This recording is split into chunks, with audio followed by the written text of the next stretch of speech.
Muy buenos días, amada iglesia, muy buenos días, congregación.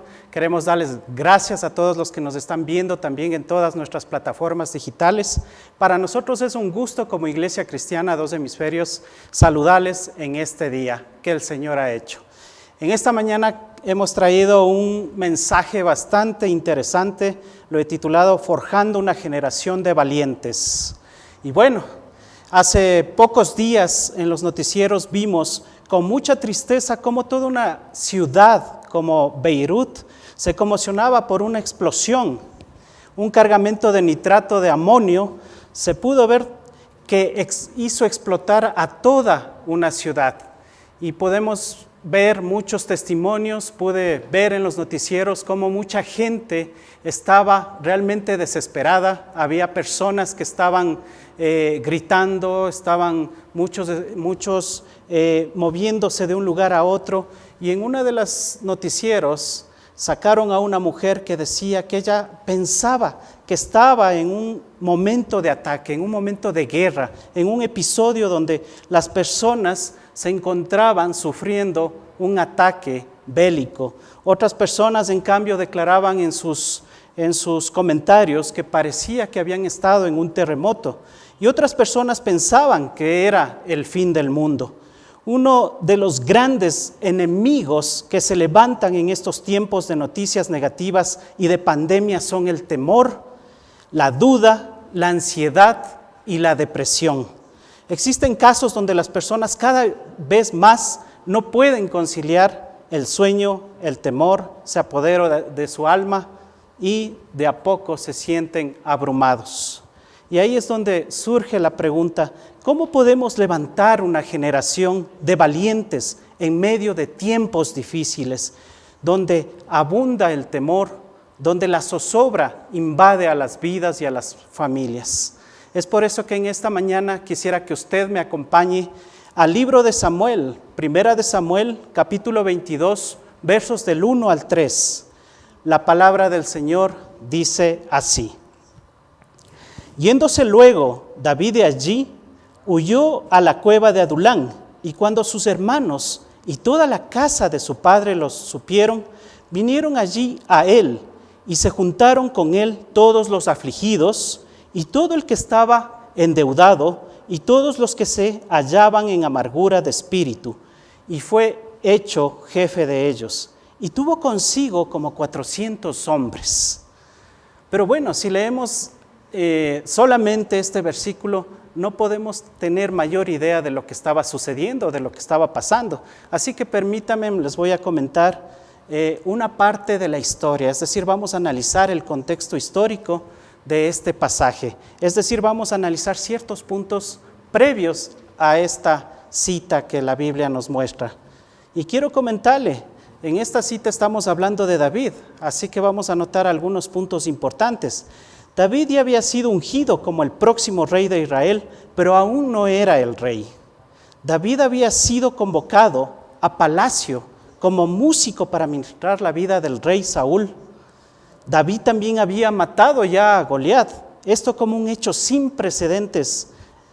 También surge una gran amistad entre David y Jonatán, pero también surgen los celos enfermizos del rey Saúl en contra de David. Con el famoso cántico que ustedes recordarán, que lo hemos aprendido aún en las escuelas dominicales o en las reuniones de jóvenes, donde el cántico decía así: Saúl hirió a sus 1000 y David a sus 10,000. El rey Saúl se enojaba en gran manera y desde aquel día Saúl no miró con buenos ojos a David.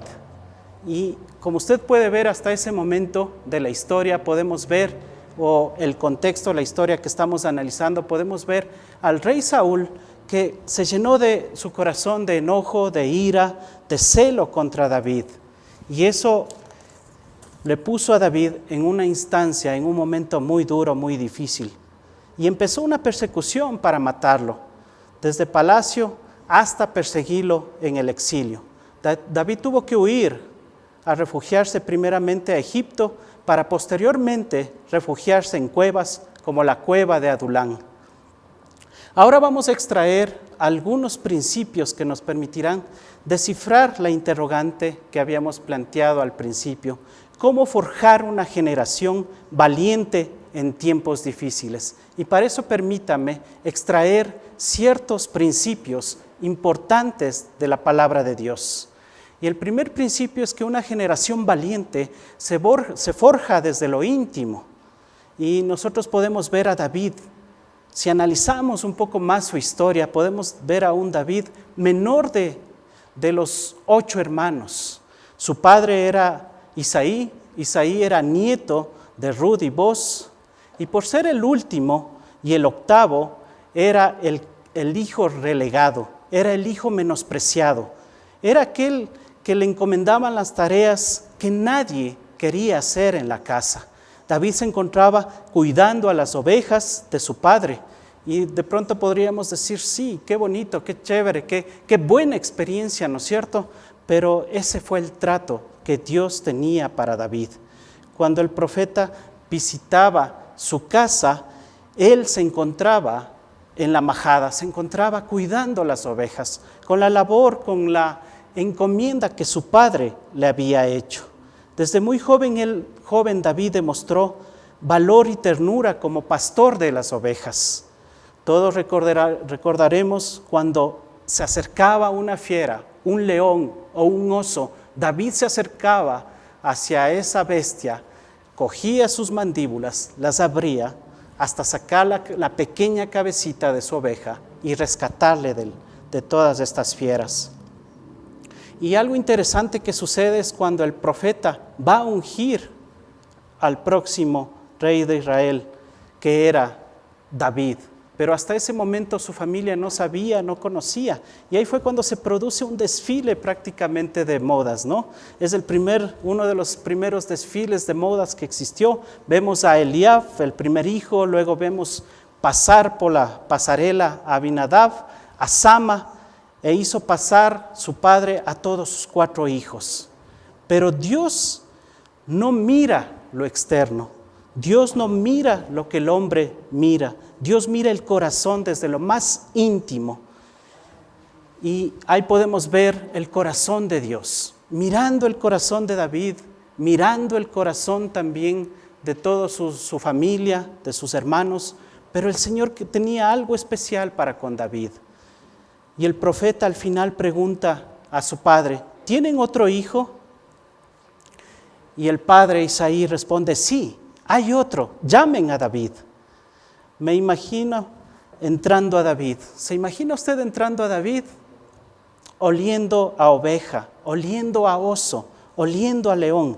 Y para colmo, como dice la Escritura, él era rubio, de hermosos ojos y de buen parecer. Para ese entonces ser de buen parecer no era bien visto, ya que los paladines eran como los vikingos antiguos, ¿no? Eran como aquellas personas que muchas veces se parecían a hombres grandes, fuertes, gigantes, pero ahí estábamos a David, era rubio, de buen parecer, es decir, nadie daba un centavo por la vida de David, nadie creía en el octavo hijo que tenía Isaí, y ahí estaba David relegado al fondo, donde estaban las ovejas, oliendo a oveja, oliendo a oso, oliendo a león, sin haber estado preparado, sin haber estado con un tiempo previo para la llegada del profeta. Pero ahí se encontraba David con un corazón tierno, pero a la vez con un corazón valiente, con un corazón guerrero.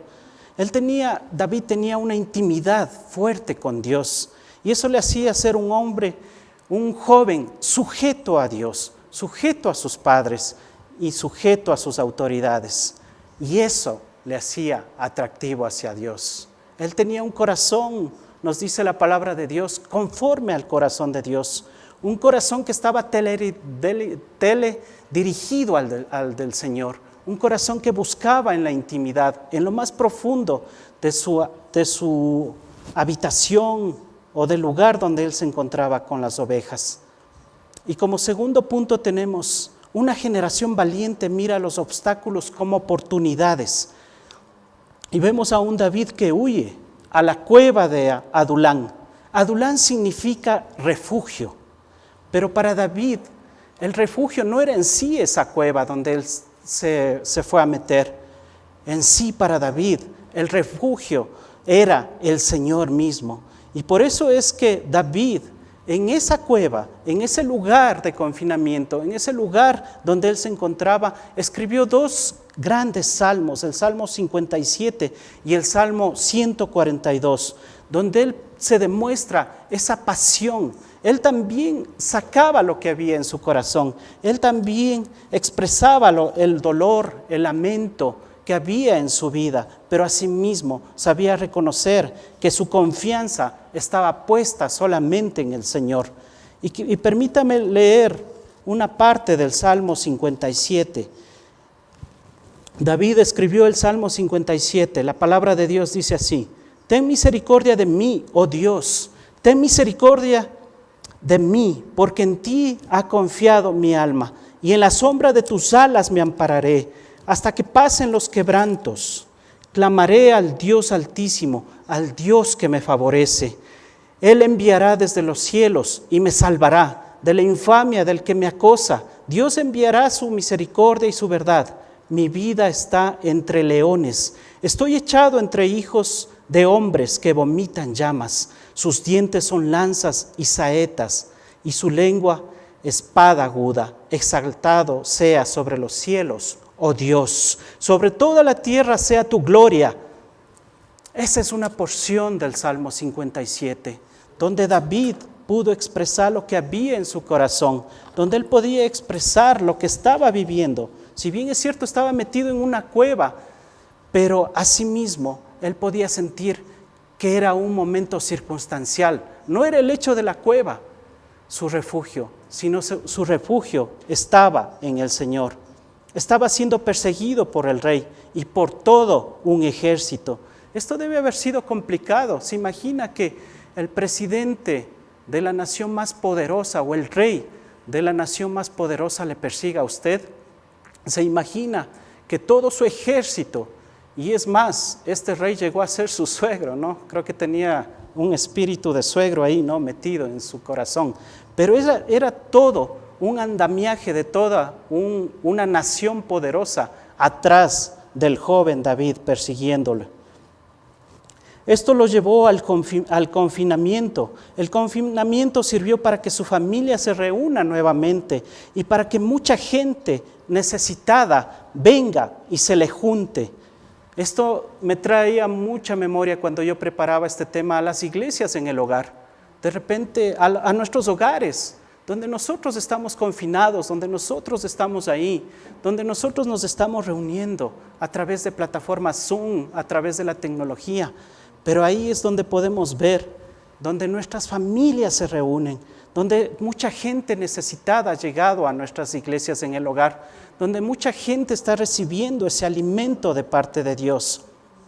Permítame leer en Romanos 8:28, la palabra de Dios dice así: ahora bien, sabemos que Dios dispone todas las cosas para el bien de quienes lo aman, los que han sido llamados de acuerdo con su propósito. En Jeremías 29:11 la palabra de Dios nos dice: porque yo sé muy bien los planes que tengo para ustedes, afirma el Señor, planes de bienestar y no de calamidad, a fin de darles un futuro y una esperanza. Ahí podemos ver que toda esta situación que estamos viviendo, todo este momento de confinamiento, el Señor también lo puede usar para nuestro bien.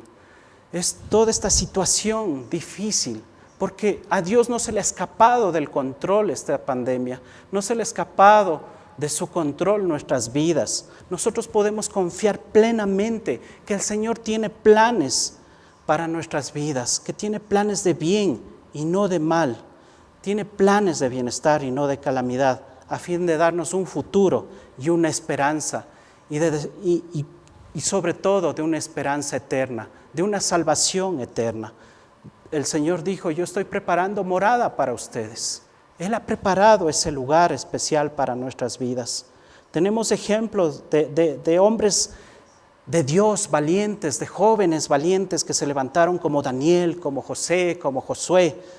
Es decir, una generación sí puede ser levantada, una generación valiente que mira los obstáculos como oportunidades. También tenemos un tercer punto en este día que nos dice: una generación valiente tiene fe en Dios y en los que le rodean. Aparte de su familia, a David se le juntaron personas afligidas, endeudadas y con amargura de espíritu. ¿Usted se imagina si usted tuviera la oportunidad de dirigir un grupo con este tipo de personas, con personas afligidas, endeudadas, con amargura de espíritu? Y es posiblemente el tipo de personas que están viniendo a nuestras reuniones, a nuestros grupos, a la iglesia. David miró con fe y dignidad a cada una de estas personas que se le juntó. Los miró a través de los ojos de Dios y pudo mirar el potencial de cada uno de ellos. Esto es una figura de Jesús y de su iglesia. Y nosotros, queridos hermanos, tenemos que estar preparados. Tenemos que estar preparados porque el Señor nos va a enviar a todo este tipo de personas. Como yo les decía, es una figura de Jesús. En Lucas 19:10, la palabra de Dios nos dice: porque el Hijo del Hombre vino a buscar y a salvar lo que se había perdido. El Señor vino a buscar y a salvar lo que se había perdido.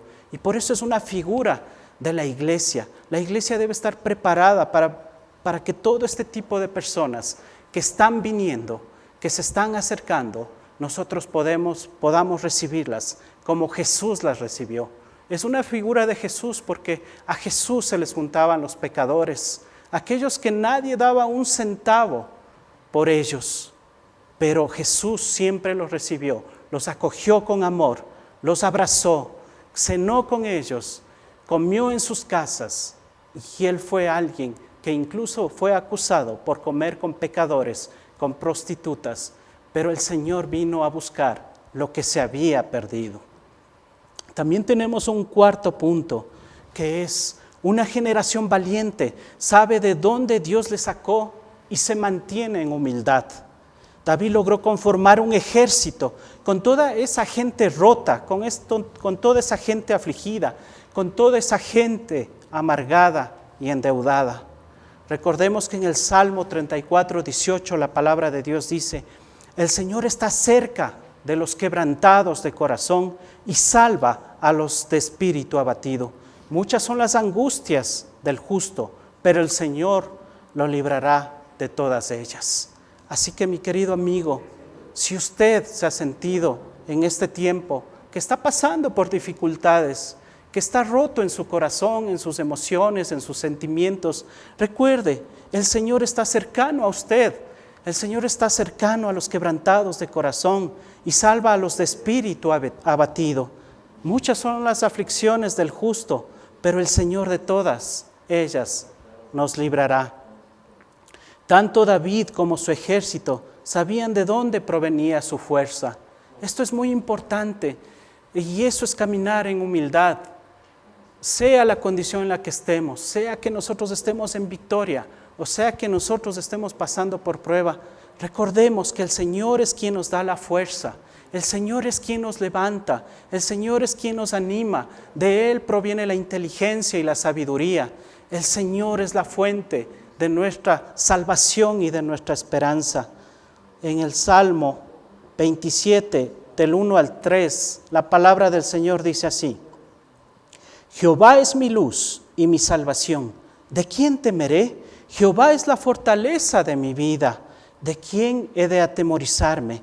Cuando se juntaron contra mí los malignos, mis angustiadores y mis enemigos, para comer mis carnes, ellos tropezaron y cayeron. David tenía un corazón conforme al de Dios, es decir, un corazón que estaba siempre en sintonía, en armonía, en unidad con el del Señor, que le buscaba fervientemente. Él era en el Salmo 42, la palabra de Dios también nos dice de que él buscaba, que él se sumergía en sus aguas, que él venía a su presencia y él confiaba plenamente en el Señor. David también tenía una característica especial en su corazón, o tres características especiales. La una era que era obediente, la otra era dependiente y la otra era un apasionado del Señor. Aun cuando pecó, él demostró su debilidad, porque cuando fue confrontado por el profeta, él reconoció su error y se arrepintió, aunque le costó las consecuencias que le costó. Porque el pecado trae consecuencias, porque el pecado es algo que mina nuestro ser, nuestra vida y que trae consecuencias. La paga del pecado es muerte, mas la dádiva en Cristo Jesús es vida eterna. Así que, queridos hermanos, recuerden, una generación valiente sabe de dónde Dios le sacó y mantiene su humildad. Otro punto importante es: una generación valiente tiene claro su llamado. David tenía claro para qué había sido ungido. La unción no es para los aplausos, la unción no es para los elogios. La unción de Dios tiene un propósito claro y no la exime de pasar por situaciones difíciles. Recordemos, David fue ungido y luego, después de un tiempo, le empezó a pasar una seguidilla de situaciones difíciles o de cosas difíciles. Pero recordemos algo, David tenía claro cuál era su llamado y su propósito. Y quisiera que leamos en el libro de Lucas, capítulo 4, versos del 18 al 20, una palabra que nos muestra el llamado que tenía Jesús. Y que es el llamado que el Señor quiere hacernos también a cada uno de nosotros como iglesia.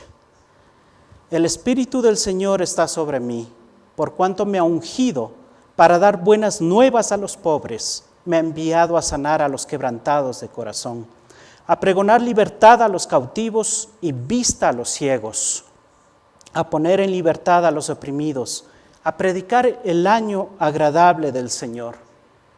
Y esa es la misión, ese es el llamado que tenía nuestro Señor Jesucristo y que es el mismo llamado que ahora nos ha dado como parte de la gran comisión a cada uno de nosotros, su iglesia. Y David tenía también claro su llamado, sabía para qué fue ungido en su vida. Así que él tenía clara su misión, tenía clara su propósito y la visión. Su fe y esperanza siempre estuvo depositadas en el Señor. David era un hombre de fe, era un hombre valiente, un hombre guerrero, desde que cuidaba las ovejas de su padre. Él era alguien comprometido con el Señor. En cada batalla y en cada circunstancia que la vida le ponía por delante, él estaba siempre confiando en el Señor. Los líderes se forjan en medio de las dificultades y de las pruebas. Y David tuvo que pasar un montón de situaciones difíciles, pero el Señor en cada prueba le estuvo forjando. Aun cuando él estaba en esa cueva metido con aquellas personas, él estuvo ahí para seguir adelante y estar siempre confiado en Dios. Dios nos ha llamado a ser líderes del cambio y de la transformación. El Señor nos ha llamado a ministrar vidas. El Señor nos ha llamado a evangelizar y discipular como iglesia. El Señor nos ha llamado a que en este tiempo difícil que estamos viviendo, a este tiempo de pandemia, nosotros como iglesia nos levantemos con esa voz profética y que digamos que hay esperanza, que hay vida eterna a todos aquellos que confían en el Señor. Mis queridos hermanos, el anhelo del corazón de Dios es que se levante una generación de hombres y mujeres que le crean, que le entreguen su vida por completo a Él, que se rindan por completo. Dios no quiere ser un Dios por porcentajes o un Dios de medias tintas. Dios lo quiere todo. Él quiere que toda nuestra vida sea entregada y consagrada a Él. Dios desea fortalecernos desde nuestro ser interior Y esto tiene que ver con sanar todas nuestras heridas. Recordemos el proceso que todas estas personas que estuvieron en esa cueva metidos, gente endeudada, gente afligida de espíritu, gente amargada, pero ellos pasaron un proceso, el proceso de Dios, a través de un hombre que se levantó como David para levantar la vida de todas esas personas que estaban con él en esa cueva. Así que el Señor nos hace un llamado para que nosotros también nos levantemos en estos tiempos y para que seamos usados a través del poder del Espíritu Santo y para que así podamos ser de bendición, canales de bendición, vehículos usados, instrumentos de Dios para traer su presencia a la vida de las personas, a las familias de toda nuestra ciudad y de nuestro Ecuador y de todas las naciones. Una generación valiente no nace necesariamente. Una generación valiente es una generación que pasa por procesos, que pasa por situaciones donde son forjados, donde son cambiados, donde son transformados. Así como los valientes de David, que estuvieron en esa cueva. Pero déjeme decirle algo interesante que me llamó la atención. Estos valientes de David se convirtieron en parte del ejército poderoso que Dios levantó para que sea el ejército de David y que tengan todas las conquistas que ellos tuvieron. Ellos fueron los valientes del David. Sí, esos amargados, esos endeudados, esos afligidos de espíritu, cada uno de ellos se convirtió en un valiente guerrero de David.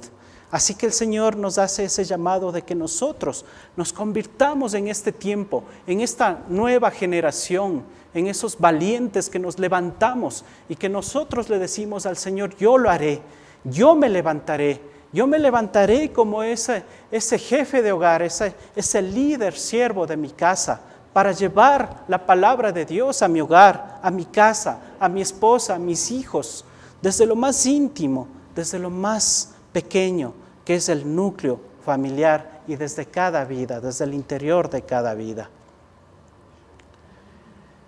Tal vez nos preguntamos cómo empezar. Debemos empezar desde nuestro adulán, desde nuestra cueva, desde nuestro ser interior, como les decía anteriormente, desde nuestra familia, desde nuestro refugio más íntimo e interno, desde nuestros hogares, haciéndonos fuertes desde cada familia, deponiendo toda actitud de altivez o de orgullo y permitiendo que la presencia de Dios trate primeramente nuestras vidas a través del poder del Espíritu Santo y a través de la renovación de nuestro entendimiento, a través de la palabra de Dios, consagrándonos, apartándonos para Dios, viviendo vidas santas que le glorifiquen al Señor. De pronto Dios te está llamando en este tiempo a que tu vida y tu hogar sea un punto que sea de bendición, a que sea un punto estratégico para que desde ahí salga bendición. De pronto Dios te está llamando para que tú seas parte de una iglesia en el hogar o para que tu casa sea un punto de encuentro de bendición como una iglesia en el hogar online. O de pronto Dios te está llamando en este día para que tú seas parte de los ministerios que la iglesia tiene, para que tú le digas, Señor, heme aquí estoy dispuesto para servir. Nosotros como iglesia tenemos ministerios como el ministerio de mujeres, tenemos el ministerio de jóvenes, tenemos el ministerio de niños, tenemos las iglesias en el hogar, tenemos tantos ministerios, tantas áreas creativas que necesitamos de tantas personas, de tantas manos que digan, heme aquí, yo estoy dispuesto a servir, yo estoy dispuesto a entregar mi vida en este día. Yo sé que el Espíritu Santo en esta mañana está tocando y está sensibilizando tu corazón y te está diciendo, yo te he venido haciendo un llamado. Tal vez todas esas noches que no has podido dormir, de pronto todas esas noches donde tú te has sentido mal, donde has sentido que no puedes conciliar el sueño, es porque de pronto Dios ha creado un lugar, una instancia, un desierto para que tú le busques, para que tú le digas, Señor, yo quiero hoy consagrar mi vida a ti. Yo quiero hoy entregarte mi vida a ti por completo. Me encanta, para ya ir terminando, un versículo que está en Josué 24, 14 al 15. Y esta es una determinación que hizo Josué delante del pueblo, donde él les animó, les exhortó a todo el pueblo a que tomen una decisión. Y la palabra de Dios dice así: ahora pues temed a Jehová y servidle con integridad y en verdad. Quitad entre vosotros los dioses a los cuales sirvieron vuestros padres al otro lado del río y en Egipto, y servid a Jehová. Y si mal os parece servir a Jehová, escogeos hoy a quién sirváis, si a los dioses o a quienes sirvieron vuestros padres cuando estuvieron al otro lado del río, a los dioses de los amorreos en cuya tierra habitáis. Pero yo y mi casa serviremos a Jehová. Así que, mi querido amigo, mi querida amiga, en esta mañana yo te invito a que tú hagas una oración, a que tú puedas decirle: Señor, heme aquí, yo estoy dispuesto, yo quiero levantarme como esa generación de valientes. La generación de valientes se forja, pero se forja en la presencia de Dios, pero también con una fe activa que nos lleva a la acción. Así que en esta mañana yo te invito a que cerremos nuestros ojos. Amado Padre, Señor, queremos darte gracias por este tiempo, porque hemos escuchado tu preciosa palabra, y en esta mañana queremos decirte, Señor, que estamos dispuestos a entregar nuestra vida, nuestro corazón, a decirte: Señor, heme aquí, yo quiero servirte, yo quiero levantarme, Señor, como ese estandarte, Señor, para llevar tu hermosa y preciosa palabra, Señor. Lo que por gracia he recibido, Señor, ahora yo quiero llevar por gracia a otras familias. Así que en este día yo me entrego y me consagro a ti, Señor, y me levanto como esa generación valiente, como esa generación que se forja a través de tu presencia, de tu Santo Espíritu, y a través de ser moldeados por tu palabra. Así que gracias, Señor, por este tiempo, por esta palabra maravillosa. Te lo agradecemos, todo esto en el nombre, en el precioso nombre de Cristo Jesús. Amén y amén.